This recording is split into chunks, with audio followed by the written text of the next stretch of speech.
اس لیے کہ تم تو جس دفتر میں بیٹھ کے فیصلہ کرتے ہو اس کی تو بتی کوئی نہیں جاتی، تمہیں کیا پتا ہو، وہاں تو اے سی بھی 1 منٹ کے لیے بند نہیں ہوتا۔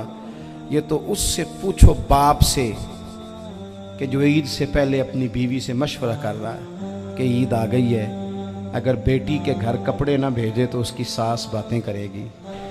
اللہ کے بندوں میں سے جو عالم ہیں وہ رب سے ڈرتے ہیں، تو دینی تعلیم اس کی معلومات حاصل کرنے کی کوشش کریں، صحیح کریں۔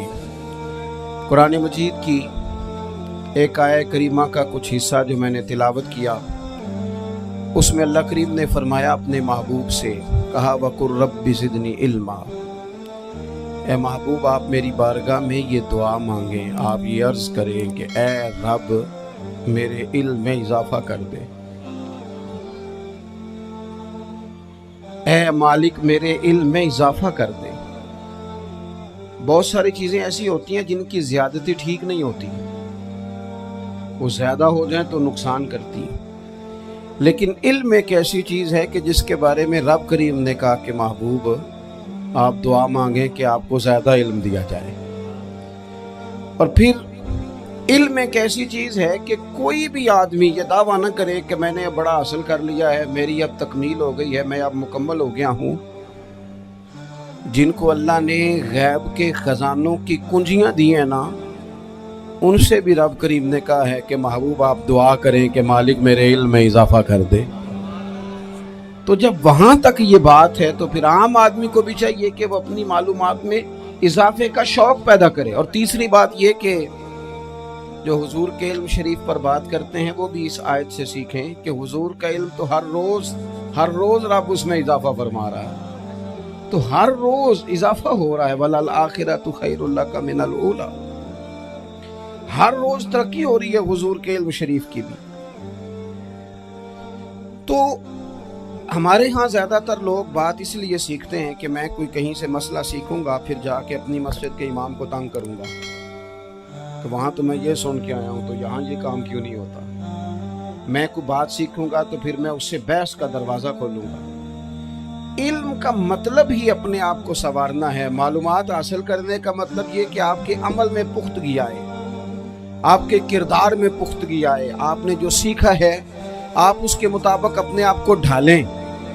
مسلم شریف میں موجود ہے، نبی پاک صلی اللہ علیہ وسلم نے دعا مانگی ہے، اے اللہ میں اس علم سے تیری پناہ مانگتا ہوں جو علم تو ہو پر نفع والا نہ ہو۔ جس بندے کے علم نے اسے نفع نہیں دیا، وہ کچھ سیکھ نہیں سکا اس سے، تو اس کا علم کسی کو کیا نفع دے گا۔ جب خود سے اس نے، اور صوفیہ کرام تو فرماتے ہیں کہ جو لوگ بڑی معلومات حاصل کر لیں، بڑی باتیں سیکھ لیں، پنچایت میں کسی کو بولنے نہ دیں، گھر میں کسی کو بولنے نہ دیں، بہت سارے لوگ تو علماء کو بھی مشورہ دیتے ہیں، بڑی باتیں کرے لیکن عمل کے لحاظ سے بندہ زیرو ہو تو اہل دل فرماتے ہیں اس کی صحبت سے بچو۔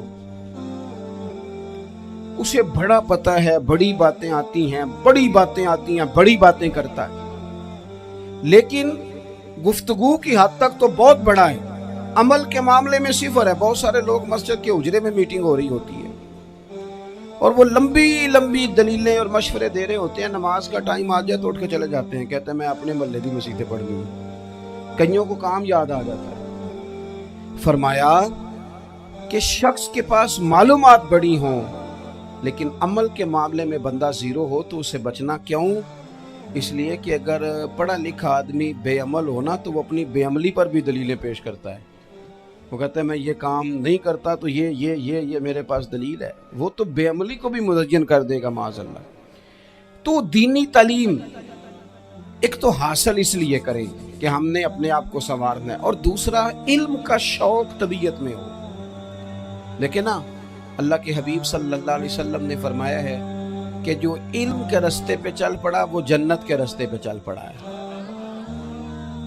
جمعوں میں، محفلوں میں کانوں کے ذائقے کے لیے نہ آئیں، اس لیے آئیں کہ میرے علم میں، میرے عمل میں یہ کوئی اضافے کی بات بنے گی، میں کوئی نصیحت حاصل کروں گا تو میرے دل کا زنگ اترے گا۔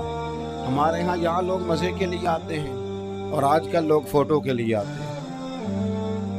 ان دو کاموں سے نکل کر خالص اصلاح کی نیت سے علم کا شوق ہمارے ہاں تیزی سے ایک حرکت کی گئی، علماء کا وقار خراب کیا گیا اور لوگوں کو دینی علوم سے دور کیا گیا، اور اس میں بعض بیچارے واعظین اور خطباء نے بھی کردار ادا کیا جب جعلی پیر کی تعریفیں کھول کے کی، اور اسے پتہ نہیں کہاں تک یہ اسٹیج ہوتے ہیں نا، ان میں کوئی بندہ اچھا لگے بھی تو اس کے لیے دعا کرنی چاہیے، تعریفیں نہیں کرنی چاہیے۔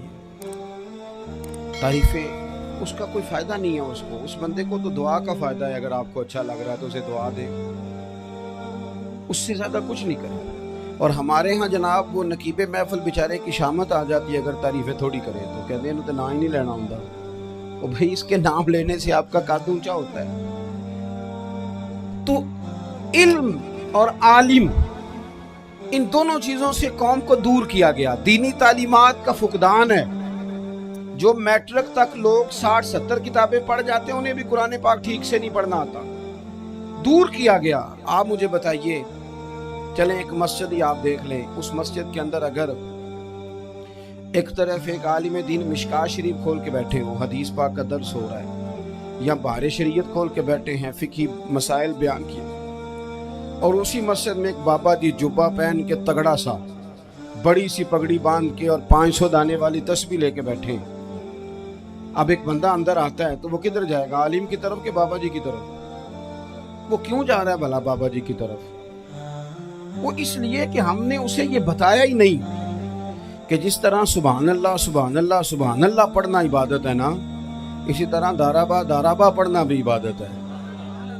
اسے ہم نے بتایا نہیں کہ جب تک علم کے رستے میں رہنا بھی عبادت ہے، جب تک اسے یہ سمجھ نہیں نہ آئے گی کہ جس طرح وظائف کی کتاب پڑھنا عبادت ہے اسی طرح مشکاہ شریف پڑھنا بھی عبادت ہے، حدیث بخاری کا درس لینا بھی عبادت ہے، مسلم شریف کی احادیث پر اپنے اساتذہ سے بیٹھ کر دروس پانا بھی عبادت ہے۔ جب تک یہ پورا مزاج دیکھیں نا، نبی پاک صلی اللہ علیہ وسلم نے فرمایا رات کی ایک گھڑی بھر دین سیکھ لینا ساری رات نفل پڑھنے سے بہتر ہے۔ اب ہمیں سمجھنا چاہیے کہ کتاب پڑھ کے بھی بندہ رب رسول تک پہنچ سکتا ہے، کتاب و سنت رستہ آسان کرتے ہیں، لیکن ہمارے ہاں کیا مزاج دیا گیا ہے، بابا جی کے پاس چلو، ضرور جائیں بابا جی اگر نیک ہیں تو منع کوئی نہیں کر رہا، لیکن جو سوچ ہمیں حضور نے دی ہے ہم نے اسی سوچ کے مطابق اپنے معاملات کو ترتیب دینا ہے نا۔ اب ایک بات میں نے آپ سے پوچھی اور آپ نے کہا قوم ساری بابا جی کی طرف جائے گی، حدیث پاک کس طرح ہے؟ اللہ کے محبوب مسجد شریف میں تشریف لائے، دونوں جانب لوگوں کے حلقے بنے ہوئے ہیں، لوگ بیٹھے ہوئے ہیں، ایک حلقے میں لوگ اللہ کی یاد کر رہے ہیں، ذکر ہو رہا ہے، ایک حلقے میں بیٹھ کے ایک عالم کتاب و سنت کا درس دے رہے ہیں، ایک صحافی اور باقی سن رہے ہیں۔ خاص توجہ کریں نوجوان میری بات پر، رسول کریم صلی اللہ علیہ وسلم دونوں کے بیچ کھڑے ہو گئے اور کریم نے فرمایا دونوں محفلیں خیر کی ہیں، دونوں ہی حلقے خیر کے ہیں، اور پھر حضور فرمانے لگے مجھے چونکہ رب نے استاد بنا کے بھیجا ہے، میں چونکہ معلم بن کے آیا ہوں، یتلو علیکم آیاتنا ویزکیکم، میں چونکہ کتاب و سنت کی تعلیم کے لیے آیا ہوں۔ یہ لفظ کہتے کہتے حضور اس جماعت میں بیٹھ گئے جو دین پڑھ اور پڑھا رہی تھی، حضور وہاں بیٹھے جہاں بات دین کی ہو رہی، جہاں لوگوں کو اللہ رسول کی بات بتائی جا رہی۔ تو جمعے میں وقت پہ آئیں، اپنی دینی معلومات مضبوط کریں اور اپنے لیے مضبوط کریں۔ میں آپ کو بڑے درد سے یہ بات عرض کرتا ہوں، اگر دن میں 100 لوگ مسئلہ پوچھتے ہیں نا شریعت کا، تو ان میں 95 لوگ وہ ہوتے ہیں جو طلاق کا مسئلہ پوچھتے ہیں۔ والد صاحب نے، بیٹی کے والد صاحب نے 2 مہینے پہلے آرڈر دیا ہوتا ہے فرنیچر کا، بیٹے کی شادی ہو تو مہینہ پہلے شیروانی والے کو بھی کہنا پڑتا ہے، گاڑیاں بک کرانی پڑتی ہیں، میرج ہال بک، یہ سارے لوازمات ہم کرتے ہیں، سارا کچھ کیا، گاڑی سے گھر بسنا ہے، میرج ہال سے بسنا ہے، فرنیچر سے بسنا ہے، ہم نے سارا کچھ ان کو بتایا، لیکن کاش 2 گھنٹے بچی کسی معلمہ کے پاس جاتی، بچہ کسی استاد کے پاس جاتا، نکاح طلاق کے مسئلے بھی سیکھتے۔ میں دعوے سے کہتا ہوں اگر ہمیں پتہ چل جائے کہ 3 طلاقیں اکٹھی نہیں دینی چاہیے کیونکہ دے دیں تو ہو جاتی ہیں. اگر ہمیں سمجھ آ جائے کہ نہیں دینی چاہیے، یہ مسئلہ بیان ہو، اور یہ والے مسئلے ہم محفلوں میں بھی نہیں بیان کر سکتے، اس لیے کہ لوگ کہیں گے مسئلہ تو وہ بیان کریں گے، اس پہ نعرے لگیں گے. آپ قوم کو یہ کیا بتا رہے ہیں؟ یہ تو چھوٹا عالم بتاتا ہے معاذ اللہ اس طرح کی باتیں، تو بڑی بڑی کوئی نقطے کی بات بتائیں. خود اس طرح ہمارے ہاں وہ 1 گھنٹہ پہلے نہیں کہتے تگڑے ہو جو میں جملہ دینے لگا، وہ پتہ نہیں جملہ آ رہا ہے کہ ایٹم بم آ رہا ہے، تیار ہو جاؤ جو میرا جملہ ضائع نہ کرنا، ادھر بھاگ کے چلا گیا ادھر بھاگ کے آ جاؤ. اللہ جانے وہ جس طرح کبھی لگتا ہے نا پٹاری سے، اللہ جانے کیا نکلے گا. میں جملہ دینے لگا ہوں تو میں کہتا ہوں تو آرام سے بیٹھ کے بھی جملہ دے دے، تیرے جملے سے کیا نکلے گا. اور تو جملہ نہ دے، ہمیں کوئی آیت دے، تو جملہ چھوڑ ہمیں کوئی حدیث پاک سنا. یعنی ہر نقیب، ہر خطیب، ہر نعت خواہ اٹھ کے کہتا ہے سارا قرآن ہی حضور کی تعریف ہے. اور بھئی اگر سارا قرآن حضور کی تعریف ہے تو چند آیتیں پڑھ دے پھر. تو نے پڑھی تو ایک بھی نہیں اور تو کہتا جا رہا ہے سارا قرآن ہی حضور کی تعریف ہے. یہ والی تعریف بھی تو سنانا قوم کو، جو یہ بچے ان کے استاد انہیں سکھا رہے ہیں اور یہ سیکھ رہے ہیں. اس طرف بھی تو سفر کریں. تو میرے عزیز، اگر لوگوں کو مسائل کا پتہ چلے تو سینکڑوں گھر بچ جائیں تباہ ہونے سے، بڑے بڑے گھر بچ جائیں. لیکن مسائل نہیں آتے. میرے پاس مسئلہ پوچھنے کے لیے کچھ لوگ آ گئے تو 4-5 سال کا بچہ بھی تھا جس کے والد نے غصے میں اپنی بیوی کو 3 طلاقیں دی تھی. چھوٹا سا بچہ، کپڑے بھی پٹے پرانے، اور حالت بتا رہی تھی کہ غریبی ہے. تو جب میں نے مسئلہ بتایا کہ 3 طلاقیں ہو گئی ہیں تو واپس جانے لگے، تو بچہ مجھ سے کہتا ہے دیہاتی آدمی تو کہنے لگا مولوی صاحب میری اماں تے نانی کہنی اسن پوچھ کے آئی آپ کہ ہن اسی لہدا ہی رہنا ہے. تو اس بچے کی نونہال کی وہ کیفیت دیکھی تو میں رو پڑا. میں نے کہا یار یہ بچہ بیچارہ ماں باپ کے ہوتے ہوئے یہ یتیموں جیسی زندگی گزارے گا کیونکہ باپ نے طلاق دے دی. کس طرح مسائل نہیں بتائے لوگوں کو، تعلیم سے آگاہی نہیں کیا. اور اس میں بہت بڑا ظلم ہے ان لوگوں کا بھی جو جنازے پہ کھڑے ہو کے تو کہہ دیتے ہیں، میری طرح کے لوگ اچھے علماء کی بات نہیں کرتا، وہ کہہ دیتے ہیں دیکھو جی لوگوں کو جنازہ نہیں آتا. بھئی آپ نے کس دن عشاء کے بعد کلاس لگائی تھی جنازہ سکھانے کی؟ یہ تو آپ نے کہہ دیا لوگوں کو قرآن کی ٹھیک نہیں آتا. تو یہاں تو بیچاری بیبیاں جن کو صحیح پڑھنا نہیں آتا وہ مشن بنا لیتی ہیں کہ میں نے اتنے 100 کو قرآن پاک پڑھانا ہے. بیوہ ہو گئی ہوں، طلاق یافتہ ہو گئی ہوں، ساری زندگی قرآن پڑھاؤں گی. ہم کیوں یہ مشن نہیں بناتے؟ کیوں اس طرف سفر نہیں کرتے؟ ایک تو دینی معلومات میں، دینی علوم میں اپنے آپ کو لگائیں اور ذوق پیدا کریں کہ جو چیزیں مجھے نہیں آتی میں نے وہ سیکھنی ہے، جو معاملات مجھے نہیں آتے میں نے ان کی طرف سفر کرنا ہے. ایک تو اپنا یہ مزاج بنائیں. اور جب آپ دینی علوم سیکھتے ہیں تو پتہ ہے کون سا منظر قائم ہوتا ہے؟ منظر وہ بنتا ہے کہ حضرت ابو ہریرہ بھی دین سیکھا کرتے تھے، حضرت عبداللہ ابن عمر بھی اصحاب صفہ میں رہا کرتے تھے، حضرت انس بن مالک بھی رہا کرتے تھے. اور ایسا منظر بنتا ہے کہ حضرت سیدہ خدیجہ الکبریٰ رضی اللہ تعالیٰ عنہ فرماتی ہیں سیدہ فاطمہ حضور کی گود میں بیٹھی ہوتی تھی اور نبی پاک سے باتیں پوچھتی تھی اور حضور انہیں بتا رہے ہوتے تھے. سیدہ عائشہ حضور سے دین کی باتیں پوچھتی. چوتھا حصہ ہماری فقہ کے اصول حضرت فاطمہ کی، حضرت عائشہ صدیقہ کی مرویات پر مبنی ہے. اگر ہماری بچیاں چھوڑ دیں ڈائجسٹ پڑھنا، چھوڑ دیں ادھر ادھر کی مووی دیکھنا اور وہ کتاب و سنت پر آ جائیں تو بہت سارے مسائل ایسے ہیں جو الجھنے سے پہلے ہی سلجھے ہوئے ہوں. دینی تعلیم کا مزاج اور ذوق. اور دوسری آیت کریمہ میں نے تلاوت کی، اللہ کریم نے قرآن مجید میں فرمایا یا ایھا الذین آمنوا قوا انفسکم واہلیکم نارا، اے ایمان والو خود بھی دوزخ کی آگ سے بچو اور اپنے گھر والوں کو بھی بچاؤ. او والد، وہ ماں جو بچوں کو بھوک سے بچانے کے لیے محنت کرتی ہے، ان کو مایوسی سے بہت سارے ماں باپ ایسے ہوتے ہیں جن کے پاس کپڑے لینے کے پیسے نہیں ہوتے عید پہ. کیوں عزیز بھائی؟ جس طرح ہم اپنے بچوں کو دیکھیں، بہت سارے ماں باپ کے پاس گنجائش نہیں ہوتی، لیکن اس نیت سے کہ بچوں کے دل ٹوٹ جائیں گے، عید پہ کیسے گزارا کریں گے، مشکل سے بھی کپڑے خرید کے دیتے. اس طرح ہم اپنے بچوں کو بھوک سے، پیاس سے، مایوسی سے بچاتے ہیں. اس طرح ہمارے رب نے ہمارے ذمے لگایا ہے کہ تم اپنے بچوں کو کوشش کرو دوزخ کی آگ سے بچانے کی۔ حضرت عمر فاروق رضی اللہ تعالیٰ عنہ نے عرض کیا تھا یا رسول اللہ صلی اللہ تعالیٰ علیہ وسلم اس آیہ کریمہ کا معنی کیا ہے؟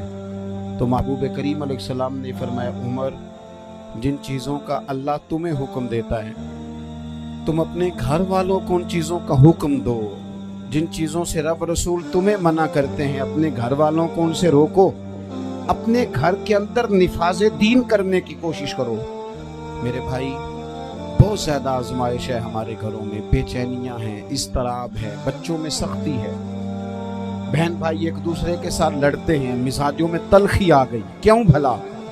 اس لیے کہ ماں باپ کو جو بہترین کردار اور جو حسین طریقہ گھر میں اپنانا چاہیے تھا، بچے تقریر باہر سے سنتے ہیں لیکن وہ فالو اپنے ماں باپ کو کرتے ہیں۔ اگر ماں باپ میں حوصلہ ہو، صبر ہو، اطمینان ہو، خودداری ہو، تھوڑے پر گزارا کرنے کا مزاج ہو، دیکھیں نا آج ڈپریشن ہے، ٹینشن ہے، پینکس اٹیکس ہیں، بڑی ساری چیزیں آ گئی ہیں، کیوں بھلا؟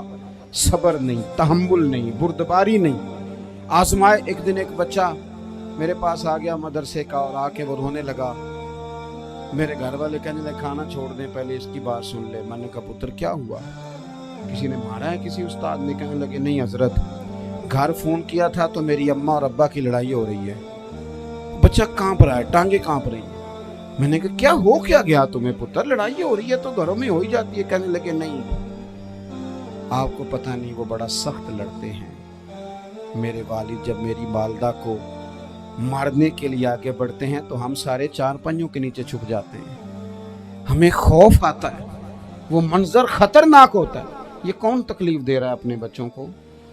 یہاں بیٹھے ہمارے ہاں میلوں دور رہتے تھے اس کے گھر والے تو وہ تکلیف میں تھا، تو گھر میں کیا کیفیت ہوگی؟ اگر حوصلہ ہو، صبر ہو، قناعت ہو، اللہ کے دیے ہوئے تھوڑے رزق پر ہمیں راضی رہنا آتا ہو، ہمارے گھروں میں سکون آئے، اطمینان آئے، ہم جو زندگی بڑی خوشی خوشی گزار سکتے ہیں، ہمارے مزاجوں کا لالچ، ہماری طبیعتوں کی بے راہ روی، ہماری جھوٹی انا کا بت ان ساری چیزوں کو ختم کر دیتا ہے۔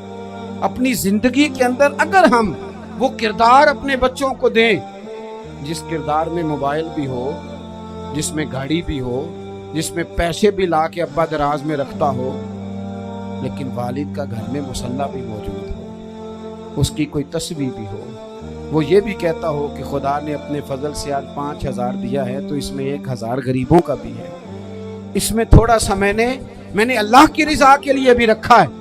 اگر کوئی مشکل آ جائے تو وہ باپ اور ماں کو صبر کرتا ہوا دیکھتے ہوں، اگر ایک باپ کر بات کرے تو دوسرا برداشت کرتا ہو۔ خدا را اپنی اولادوں کو اس اذیت کا شکار نہ کرو، اپنے گھروں کے اندر وہ خودداری، وہ پیار، وہ وقار، وہ محبت، وہ انداز۔ آپ تھکے ہوئے ہیں کوئی شک نہیں، آپ بہت سارے مسائل کا باہر شکار ہوں گے کوئی شک نہیں، لیکن آپ باہر سے تھک کے آئے ہیں، اور اگر آپ باہر اپنی فیکٹری کے مالک ہیں اور دفتر کے بڑے ہیں تو گھر میں بھی تو آپ بڑے ہیں نا، آپ کی ماں بھی تو انتظار کر رہی ہے، اس نے بھی تو دکھڑا سنانا ہے نا آپ کو۔ آپ یہ دیکھیے کہ آپ کے بچے بھی تو انتظار کر رہے ہیں، وہ چاہتے ہیں کہ ابا آ کے بیٹھیں تو ہم ان کے سینے پہ چڑھ کے تھوڑا کھیلیں۔ آپ کی اہلیہ منتظر ہیں، کچھ باتیں بیوی کسی اور سے نہیں کہہ سکتی، صرف اپنے شوہر سے کہتی ہے، لیکن وہ تو آتے ہی جلال میں آ گئے صاحب کو کہنے لگے تو بڑی نالائق ہے، میں تھکا ماندہ آیا ہوں اور تو نے مجھے کہانی سنا دی ہے۔ وہ اس خاتون سے شدت کے ساتھ پیش آنے لگے۔ میرے رسول پاک کی حیات نور کو دیکھو، حضرت ام ایمن حضور کے رضائی والدہ ہیں، ان کی بھی خدمت ہو رہی ہے، حضرت حلیمہ سعدی آ رہی ہیں تو خدمت ہو رہی ہے، حضرت عباس حضور کے چچا ہیں تو کریم فرماتے ہیں میرے چچا ہیں باپ کی جگہ پہ، حضور دوست احباب صحابہ غلاموں سب کے ساتھ پیار کر رہے ہیں، 9 ازواج مطہرات ہیں گھر کے اندر، اور کیفیت یہ ہے کہ حضور صرف ان کی ضرورتوں کا ہی خیال نہیں کرتے، خواہشات کا ہی خیال نہیں کرتے، بلکہ میرے کریم کا طریقہ یہ ہے کہ کوئی بندہ آج بول کیا رہا ہے، وہ کہاں کھڑا ہے آج، اس کے جملے کس طرح کے، اس کا لہجہ کس طرح کا ہو گیا ہے اور اسے ٹھیک کیسے کرنا ہے۔